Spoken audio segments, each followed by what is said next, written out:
Second. So, all right, we'll go first question to Rich Scarcella. Good morning, Pat. Thanks for your time. You said after Saturday's game that you and Sean and Mike meant it probably needed time to reflect on why there wasn't as much accountability as you guys want. Having had a few days to reflect on that, have you come up with any answers? Yeah, I mean, it just goes back to, executing the plays that we're told to run and just kind of executing just in practice, showing up every single day with the mentality to get better. I think that, obviously after the first couple of losses, maybe our execution lacked in practice that week. And I mean, I thought our Thursday walkthrough was one of our best walkthroughs that we've had. But, like I said, after the game, we can't just do the things that we're supposed to do in practice and then go out to the game and just lose all our detail and all our attention to detail and just kind of do our own thing. So I think that's something that, we need to really harp on this week is, do the correct things in practice like we're doing. But when we go out to Nebraska on Saturday, do the things that we're doing in practice to put us in the best position to win. Elton Hayes. Hey, Pat, how are you doing this morning? I'm good. How are you? I'm doing well, thank you. Hey, looking at the first three games, notice Sean's got a lot of carries, 52 so far. I know that durability last year, he was a little banged up as the season progressed, ended up missing the regular season finale. What are some ways you all have been working, early this week to kind of develop more of that run game by getting Devin Ford and those guys involved to kind of take the wear and tear off Sean? Yeah, I think if you ask Sean, he's going to say the same thing that I'm about to say is, he wants the ball in his hands and he wants to be able to make plays. And I think, Cliff's a very good runner with the ball and he makes good cuts and good reads. And that's the beauty of our offense. I mean, if the defenses want to take away our running backs, then we're going to run with the quarterbacks. And I think, he does a great job with that. And, we haven't really kind of talked about that yet going in because we haven't gone out to the practice field, but I mean, I'm sure we're definitely going to try and get our running game going, but if that's with Devin or Keziah or Kevon or Cliff or Will or with whoever, then we're going to do that. And I think, Cliff's definitely capable of carrying that many times. And I'm with him every single day. He's taking care of his body, and he's just whoever makes the opportunity in the run game is going to make that opportunity. Oh, Donahue. Good morning, Pat. Thanks for meeting with us this morning. When you look at a guy like Jahan Dotson, who everyone says he's quiet, not really a vocal guy, while you were talking in postgame on Saturday night, he was as well, and he had a lot to say about distraction, about buy-in within the locker room. When someone like him goes on the record with those kind of statements, does it make a stronger impact than if maybe another guy was doing it? And he said he wanted everybody in the building on Monday, even though it was a day off. Is that what things worked out? Yeah. So, Jahan, obviously with his comments, I completely agree with them. And I think that, it means a lot that, obviously a quiet kid like Jahan who doesn't really voice his opinion, just kind of come in and does his thing and tries to do anything he can to help the team win. But him speaking up vocally, obviously, it really hits different because, like you said, he's quiet and doesn't really talk much. So, and all the stuff he said was true. And with him being so quiet and kind of not really voicing his opinion, it means a lot more coming from him because, we're all thinking it and we're all trying to get that point across as captains. But with Jahan coming out of really nowhere, just kind of say that things, it really helped because, kids that maybe were just kind of thinking like, oh, the captains are just saying it because they're just saying it and they don't really think it's true. Well, it is true. We just have to come into this week and work hard and put our focus on Nebraska and kind of just not really think about the past and just focus on this week. And I think we got off to a good start yesterday doing that with, I saw the majority of the offense and defense, special teams in the building. If that was going out to run extra routes, or if that was going to get an extra lift in or watching extra film. And, I think that, the team's really trying to take this next step into getting our first win. And losing's never fun, and obviously, and we're just trying to get to that 1-0 this week. Corey Geiger. Hi, Pat. I know this can sound unfair. There have been some players around the country who have opted out after their team's slow starts. Are you committed to playing the whole season, no matter what happens, team record wise, that kind of thing? Yeah, I'm committed to Penn State till I decide my time's up here. Like I said before, I love this university. I love this program. I love the coaches. I love the players in it. And I'm with them in the good times and the bad times. And I just can't. That's not my personality to just walk away when we're down and the program's down. I'm gonna get up and fight back and try and get us our first win this season and do anything I can to make this program go in the next step. So. I haven't even thought that. It's never crossed my mind to opt out after our slow start. Vice Wilborn. Pat, when you look at everything, last week you mentioned after the game, talking about the running game and the blocking schemes. From your perspective as a tight end, what have you picked up in the film over the last couple of days, kind of maybe some things you guys could do better to get the running backs going, get the running game going in general?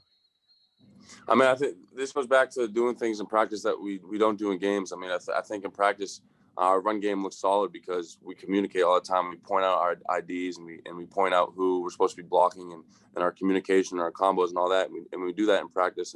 And Thursday was probably our best day doing that in our walkthrough. And we get into the games and it's just we don't communicate. So, and that's on me as a leader of the offense, and that's on Mennett as well. Just to kind of, we need to communicate throughout the whole offensive line, and we need to communicate who we're blocking to. I mean, let's be honest, it doesn't really matter if the defense knows that if I'm blocking a specific player. I mean, they're gonna have to execute their rules, and we're gonna have to execute our rules. So, I mean, at the end of the day, we just have to communicate and tell people who we're comboing to and all that. And I think that will be a huge next step in our run game that will help us a lot to make sure everyone's on the same page. Joe Giuliano. Well, good morning, Pat. Thanks for your time. Through 3 games, it's been like, you've talked about not listening, guys not listening and not paying attention to detail or not communicating. Coach Franklin has built a pretty good culture over the years at Penn State. Do you feel that there's a culture issue on this team? Absolutely not. I don't think it's a culture thing at all. I think, Coach Franklin, like you said, he's built a great culture in this program, and a culture just doesn't go away that quickly from last year to this year. And I think it's just going back to, just buying in. I mean, I think that there are certain players on the team that need to buy in and continue to trust the coaches. We just can't go out on game days and try and make individual plays and play outside the framework of the defense for the offense or the special teams. We need to do what we're told to do. And in that, if everyone does their job, then you're going to be able to make plays. You can't just go out and go rogue and go outside of the framework and try and make plays yourselves. The defense is built for a specific reason. The offense is built for a specific reason, including the special teams. And we need to go out and execute that, and the plays will come. I mean, with team success comes individual success. And we just got to make sure that we are all bought into that mentality and we just keep looking out for each other. Audrey Snyder. Hey, Pat, thanks for meeting with us this morning. What has the relationship been like between you and Sean during this 0-3 start? Do you have to say anything to make sure he's in the right headspace? How do you kind of go about continuing to bolster that relationship? Yeah, I mean, me, Cliff, and Mennett, we all have a great relationship. Obviously, being the 3 offensive captains, and I think kind of the leaders of this team. We have a great relationship, and we always have tough conversations with each other.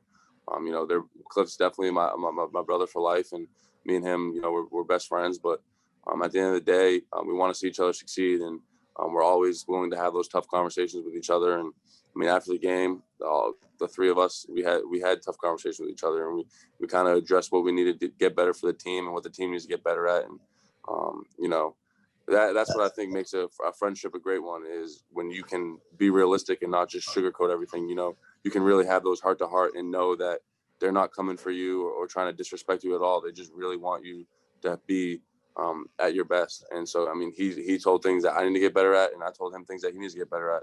And so, we took those to heart, and we're going to, come out here in this week of practice, and we're going to continue to work and just get better at those things. Danny Collins. Pat, are those tough conversations that you guys could have as captains and veterans on the team?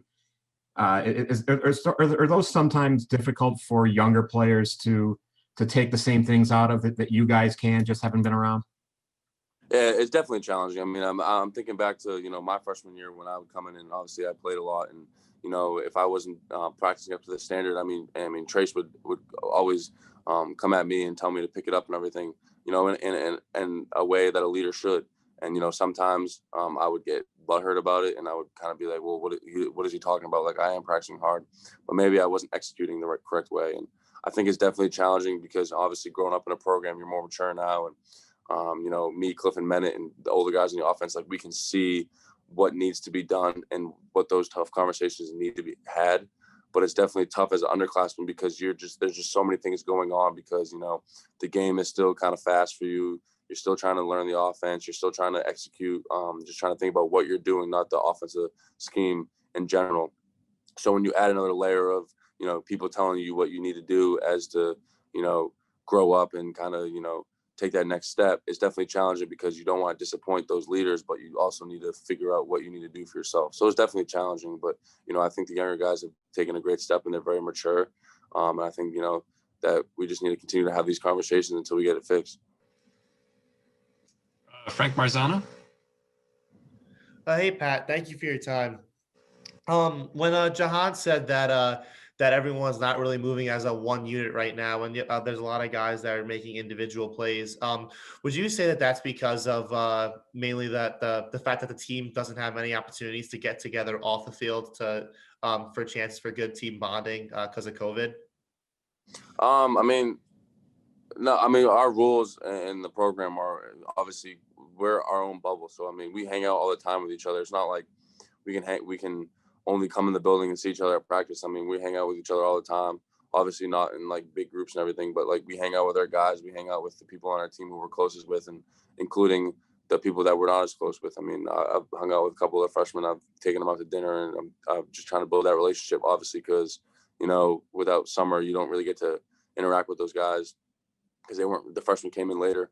But, it's definitely challenging kind of not, having those team bonding, like we can go to the pool like we did last year or go to champs or whatever as a team event. But it's definitely challenging and definitely hard. But I think we've done a good job trying to adjust. It's not a culture thing. I mean, we all love each other and there's no like issues with teammates. It's just kind of the attention to detail and doing things in practice that, that we don't translate into the games.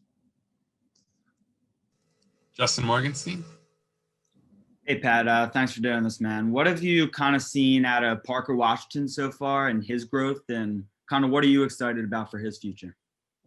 Yeah, Parker, I've been impressed with Parker since day one. I mean, he showed up and he's very mature. He's a great football player, and he always came in ready to work in the summer. And, it's paying dividends to him right now. And, he came out in camp and he dominated, and he's getting the opportunity that he deserves. And when the ball comes his way, he goes up and gets it and he makes plays. And, he's going to be a great receiver here for a long time. And he's going to be the first one to tell you as well. Like, he's very mature, and he's going to be the first to tell you that he wishes that, the team would be 3-0 instead of him having all these great catches and touchdowns and everything like that. So, he's a great football player, and he's a great guy. I'm excited to see what he does in his future here. All right, we've got time for a couple more. We'll go to Peter Terpstra and Nate Bauer for these. So we'll go to Peter. Hey, Pat. I've heard coaches say it's never as bad as you think it is after a hard loss, and it's never as good as you think it is after a big win. How close, after, analyzing the first 3 games, how close are you guys to turning this thing around? Yeah, we're right there. It just goes back to, like I'm going to say it all the time, it just goes back to that attention to detail. We can't just go out there and do whatever we want. There's flashes of, we just think we're like winning the game by 100, and there's flashes where it's just like, what are we doing? So it's just inconsistent. There's points in the game where we were executing really well, but there's also points where it's just kind of like, we've never done this before, so why are we doing it now? There's definitely some good things, definitely some bad things, but we just got to stay more consistent and focus on, executing every single play as its own play, and that one play mentality.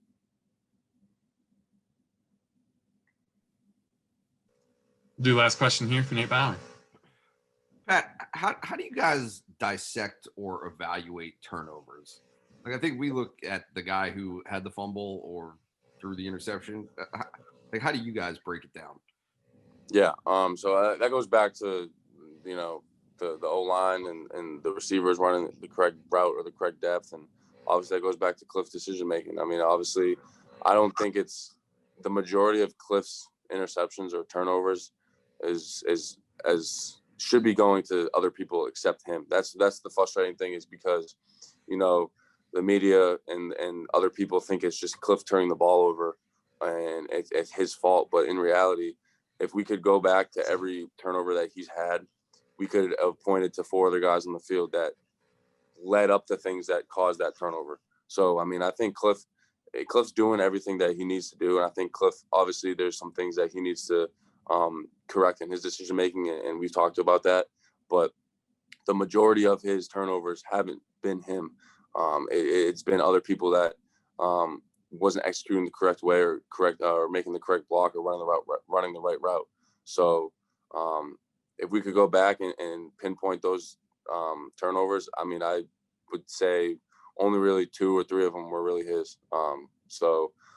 You know, the whole offense needs to get better and communicate better, and we need to get better with our decision making. But yeah, we just need to stop turning the ball over and fix that definitely today in practice.